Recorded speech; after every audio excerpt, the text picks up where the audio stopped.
Bonjour à vous, ici Andrea. Bienvenue dans True Story. Aujourd'hui, je vais vous parler d'un château hanté. Mais ce n'est pas qu'un simple château hanté. Il est réputé pour être le plus terrifiant de Grande-Bretagne. Si vous le voyez en plein jour, il a pourtant l'air d'une romantique bâtisse entourée de jardins à l'anglaise, de lacs et de fermes bucoliques. Mais la nuit, quand les fantômes se réveillent, sa face la plus sombre se révèle. Son nom, le château de Chillingham. Au-delà des murs, découvrez sa true story.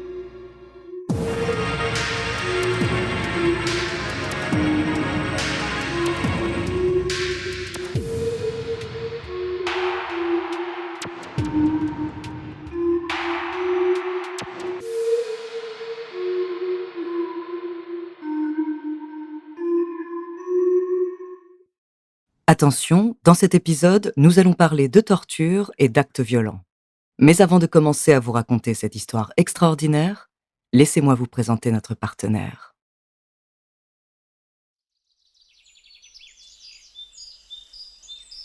Vous voulez découvrir les paysages uniques du nord de l'Angleterre, entre montagnes et plaines verdoyantes? Vous avez envie d'un séjour idyllique dans une authentique forteresse du Moyen-Âge? Le château de Chillingham vous accueille toute l'année dans ses appartements, où vous passerez un séjour inoubliable dans la campagne anglaise. Découvrez ses salons anciens, ses meubles d'époque, sa grande cour d'allées, mais aussi ses bucoliques jardins à la française, ses lacs et sa campagne environnante, où vous croiserez peut-être des cerfs, des lapins, de mignons petits écureuils roux ou des oiseaux rares. Le soir, après un bon dîner dans la majestueuse salle à manger, détendez-vous au coin du feu, dans la chaleureuse bibliothèque du château, avant de vous endormir dans un luxueux lit à baldaquin. Mais à peine endormi, vous entendrez un bruit, le bruit d'un tissu soulevé par le vent. Vous vous levez, vous ouvrez la porte de la chambre pour voir s'il y a quelqu'un, mais rien. Seulement un courant d'air, furtif mais glacial, qui se fait soudain sentir. Ce qui vient de se passer vous laisse perplexe. Était-ce un rêve, un bruit anodin? Non, quelque chose dans l'air a changé, vous le sentez. Et vous avez raison. Je me dois maintenant de vous le dire. Le château de Chillingham est en train de révéler son autre visage. À l'origine, le château de Chillingham était un monastère construit au XIIe siècle dans le comté de Northumberland, au nord de l'Angleterre et à la limite de l'Écosse. Quelques décennies plus tard, il a joué un rôle important dans de nombreux conflits. Son emplacement stratégique permettait aux armées anglaises de s'y établir afin de rentrer sur les terres de leur ennemi, l'Écosse. Si bien qu'en 1344, ce qui n'était qu'un petit château est devenu une vraie forteresse avec des créneaux au sommet des remparts et d'énormes fortifications. Cependant, au fil des siècles, les tensions entre l'Angleterre et l'Écosse se sont apaisées, et le château de Chillingham a perdu son utilité. Durant la Seconde Guerre mondiale, il a été utilisé comme une caserne militaire, puis il est tombé en ruine. Il a heureusement été racheté puis rénové par un lointain descendant des Grey, une des familles les plus puissantes de la région au Moyen-Âge. Alors comment ce château, en apparence assez banal, est-il devenu le sanctuaire de plusieurs fantômes qui le hantent encore aujourd'hui? Au fil de l'histoire, les murs de la forteresse ont gardé les traces des conflits qui ont eu lieu, des malheurs et des frustrations de ses occupants, et bien sûr de celles et ceux qui y sont morts. Je vous emmène donc à la rencontre des célèbres fantômes du château le plus hanté de Grande-Bretagne. Pour commencer, je vous présente John Sage.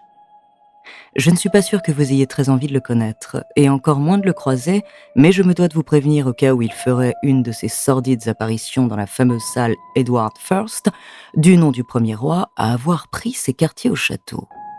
John Sage a été un des premiers occupants du château, et même s'il n'y a vécu que 3 ans, son passage a laissé des traces indélébiles. Ce soldat d'Edward I est aussi connu sous le nom de John Dragfoot, à cause d'une blessure qui l'a rendu boiteux. Suite à cet accident, il a d'ailleurs fallu lui trouver un autre poste. Sage s'est donc vu confier la mission de tortionnaire en chef du château. Et malheureusement pour ses victimes, il faisait son travail avec beaucoup de plaisir. Réputé pour son esprit tordu et son sadisme, l'ex-soldat a imaginé de nombreuses méthodes et appareils de torture. Son fait d'armes le plus connu a eu lieu à la fin de la guerre contre les Écossais à la fin du XIIIe siècle. Des centaines d'ennemis avaient été capturés et envoyés au château pour être torturés dans le but de leur faire avouer où se cachait le roi. La ténacité et la cruauté de Sage n'a pas servi à grand-chose puisqu'aucune de ses victimes n'a pu lui donner d'informations utiles. Et c'est finalement par un autre moyen que le roi a obtenu le duel qu'il attendait tant. Malgré cela, le tortionnaire n'avait aucune intention de libérer les prisonniers. Il avait une autre idée en tête, une idée à la hauteur de sa réputation. D'abord, il a rassemblé tous les adultes, les femmes et les hommes, dans la cour du château, où ils et elles ont été brûlés vifs. Les enfants, après avoir été forcés d'assister à cet horrible spectacle, ont été tués à coups de hache par Sage.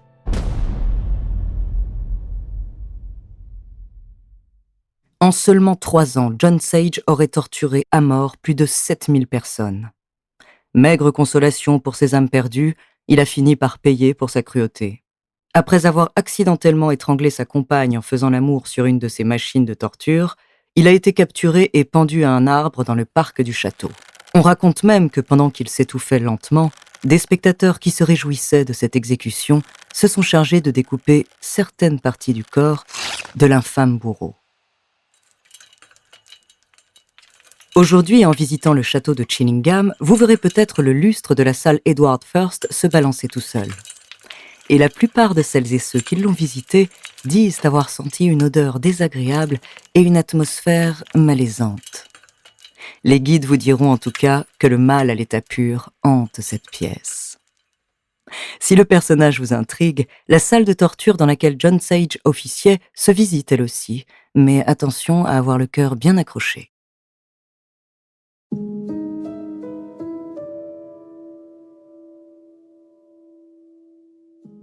Au détour des couloirs du château, vous pourriez également croiser le fantôme de Lady Mary Berkeley.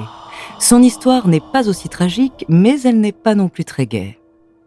Du XVe au XXe siècle, le château de Chillingham était le siège des familles Grey et Bennet, qui régnaient sur le comté de Northumberland. Vers 1680, Lord Grey of Wark and Chillingham a épousé la noble Lady Mary Berkeley, avec qui il a donc emménagé au château. Malheureusement, la fidélité n'était pas son fort, il avait particulièrement un faible pour la sœur de son épouse, Henrietta. Leur liaison provoqua un énorme scandale. Lord Grey fut jugé en 1682 pour infidélité, mais pour échapper à la vindicte populaire, il prit la fuite. Lady Mary se retrouvait seule avec son enfant à errer dans les longues allées du château, en attendant désespérément le retour de celui qui lui avait brisé le cœur. Lord Grey mourut en 1701, mais sa pauvre épouse continua de l'attendre jusqu'à la fin de sa vie, 18 ans plus tard. Elle est soi-disant enterrée dans la petite église de Chillingham, mais il semble tout de même qu'elle n'a jamais quitté le château puisque plusieurs visiteurs assurent l'avoir vue. Le fantôme de Lady Mary Berkeley fait partie de ceux que l'on appelle les Silky, des esprits qui apparaissent particulièrement dans la région de la frontière anglo-écossaise. On les reconnaît au bruissement de soie que l'on peut entendre à leur passage. Mais on raconte que le fantôme d'une autre femme hante le château. Une femme qui quitte parfois le tableau dans lequel elle a été peinte pour se promener dans les couloirs de la forteresse. En tout cas, si vous sentez un courant d'air glacial vous envelopper, c'est sûrement une de ces deux femmes qui tente d'attirer votre attention. Ne l'ignorez pas. Les fantômes peuvent parfois être très susceptibles.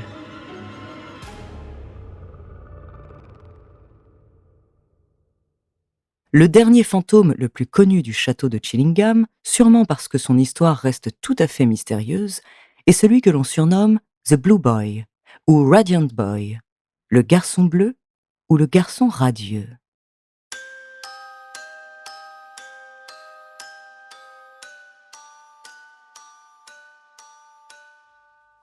Selon les propriétaires et selon de nombreux témoins, il hantait la chambre rose du château. Celles et ceux qui l'ont vu parlent d'un halo de lumière bleue précédé d'un gémissement à fendre le cœur. D'autres ont décrit plus précisément un jeune garçon habillé tout en bleu, dont les vêtements dateraient à peu près du XVIIe siècle. Cependant, il y a peu de chances que vous croisiez The Radiant Boy lors de votre séjour. Il semble avoir disparu dans les années 1920 après une série de rénovations du château. Mais cette disparition n'est pas anodine. Les ouvriers qui travaillaient sur le chantier ont en effet découvert les ossements d'un homme et d'un jeune garçon dans un mur d'une salle de la tour du château, un mur de plus de 3 mètres d'épaisseur, dans lequel ils ont aussi trouvé des restes de tissu bleu. Seule explication possible, les 2 malheureux ont été emmurés vivants. Après cette découverte macabre, les 2 squelettes ont reçu la sépulture qu'ils méritaient, et depuis, The Blue Boy n'a plus jamais été vu ni entendu.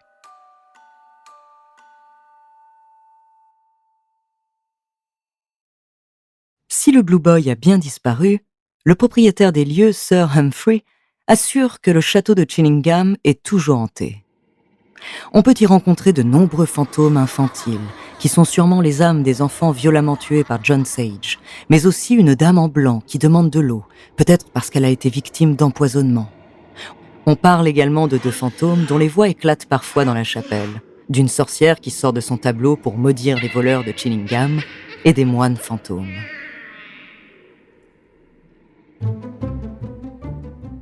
Sir Humphrey affirme en tout cas que tous ne sont pas malveillants. Il a lui-même été sauvé d'une blessure par une force mystérieuse. En tombant d'une grande échelle, il s'est senti poussé plusieurs mètres plus loin pour atterrir sur des bottes de foin. Alors, maintenant que vous savez ce qui vous attend, oserez-vous passer plus d'une nuit au château de Chillingham ?